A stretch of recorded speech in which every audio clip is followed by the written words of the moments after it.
Hello friends, welcome in my YouTube channel. हम study करेंगे इस वीडियो में एक्सरसाइज 1.1। तो चलिए पहला क्वेश्चन देखते हैं। क्या शून्य एक परिमेय संख्या है? क्या इसे आप P/Q के रूप में लिख सकते हैं, जहां P और Q पूर्णांक है और Q not is equal to 0। तो चलिए देखते हैं।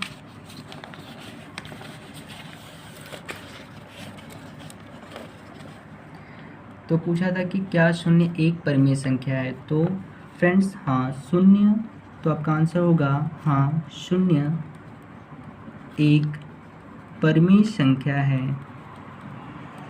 परिमेय संख्या है। कैसे? जैसे P इज इक्वल टू हम 0 ले सकते हैं, Q is equal to 1 2 3 dot dot अनंत तक ले सकते हैं। तो परिमेय संख्या क्या होती है जिसे P/Q के रूप में लिखा जा सकता हो। तो P का मान हमारा 0 है, Q का मान हम कुछ भी रख सकते हैं 1, तब भी हमारा 0 आएगा।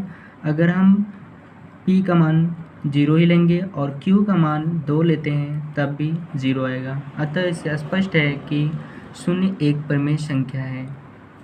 अब फ्रेंड्स, क्वेश्चन नंबर 2 की बात करते हैं। क्वेश्चन नंबर 2 में हमारा दिया है 3 और 4 के बीच में 6 परिमेय संख्याएं ज्ञात कीजिए। तो इसमें पूछा है 6 परिमेय संख्याएं। तो वेरी इजी है। जितनी परिमेय संख्याएं पूछता है उस संख्या में हमें एक ऐड कर देना होता है। 6 परिमेय संख्या पूछा था तो उसमें हम एक जोड़ देंगे तो हमारा आ जाएगा 7। अब 3 और 4 के बीच हमारा परिमेय संख्या पूछा था, तो 3 में 7/7 से गुणा कर लेंगे तो हमारा आ जाएगा 21/7, और फिर 4 में 7/7 से गुणा कर लेंगे तो हमारा आ जाएगा 28/7।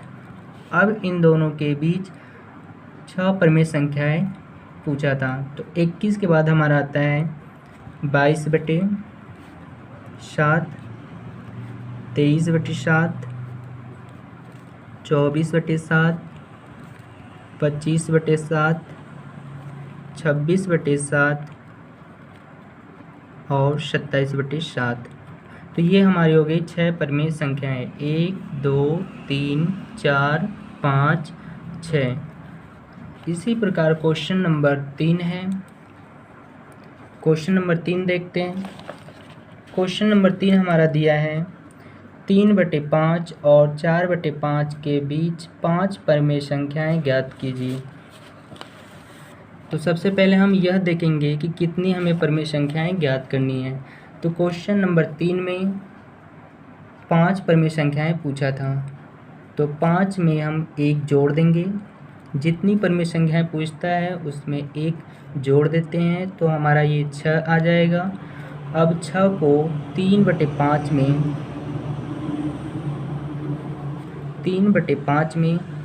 6/6 से गुणा कर लेंगे तो हमारा आ जाएगा 6 त्रिक 18, 5 छके 30 आ जाएगा। इसी तरह 4/5 में 6/6 से गुणा कर लेंगे तो हमारा आ जाएगा 24/30 आ जाएगा। अब इन दोनों के बीच ही हमें 5 परिमेय संख्याएं ज्ञात करनी थी। तो 18 के बाद हमारा आता है 19/30, 20/30, 21/30, 22/30, 23/30। तो ये हमारी हो गई 5 परिमेय संख्याएं, 1 2 3 4 5। अब हम आते हैं क्वेश्चन नंबर 4 पे।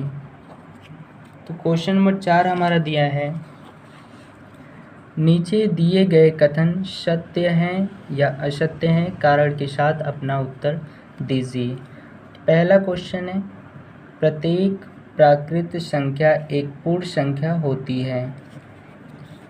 क्वेश्चन पूछा है प्रत्येक प्राकृत संख्या एक पूर्ण संख्या होती है, तो इसका आंसर होगा सत्य। कारण, क्योंकि प्राकृतिक संख्याएं जो होती हैं हमारी 1, 2, 3, 4 इसी प्रकार अनंत तक होती हैं। और जो पूर्ण संख्याएं होती हैं हमारी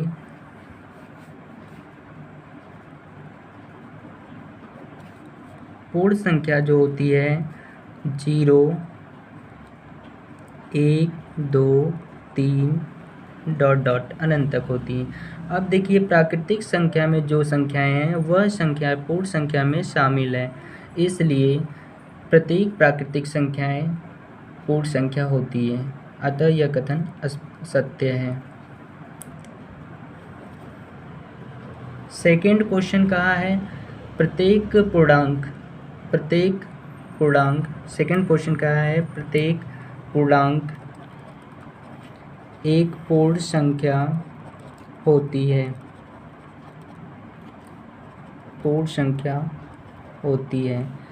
तो प्रत्येक पूर्णांक संख्या एक पूर्ण संख्या नहीं होती है, यह कथन असत्य है। कारण क्या है? पूर्णांक संख्या जो हमारी होती है वह -3, -2, -1, 0, 1, 2, 3 यानी कि पूर्णांक संख्याएं माइनस में भी होती हैं, प्लस में भी होती हैं, और जो हमारी पूर्ण संख्या होती है वह केवल और केवल प्लस में ही होती हैं। अतः सभी पूर्णांक संख्याएं पूर्ण संख्या नहीं होती है। क्वेश्चन नंबर 3 क्या कह रहा है हमारा? प्रत्येक परिमेय संख्या एक पूर्ण संख्या होती है। प्रत्येक परिमेय संख्या एक पूर्ण संख्या होती है। तो यह भी कथन असत्य है। कारण क्या है? क्योंकि अगर हम परिमेय संख्या की बात करते हैं तो परिमेय संख्या जैसे 3/5 अगर हम ले लेते हैं तो क्या यह कभी पूर्ण संख्या हो सकती है? नहीं हो सकती है। अतः प्रत्येक परिमेय संख्या एक पूर्ण संख्या नहीं होती है। तो आज के लिए इतना ही।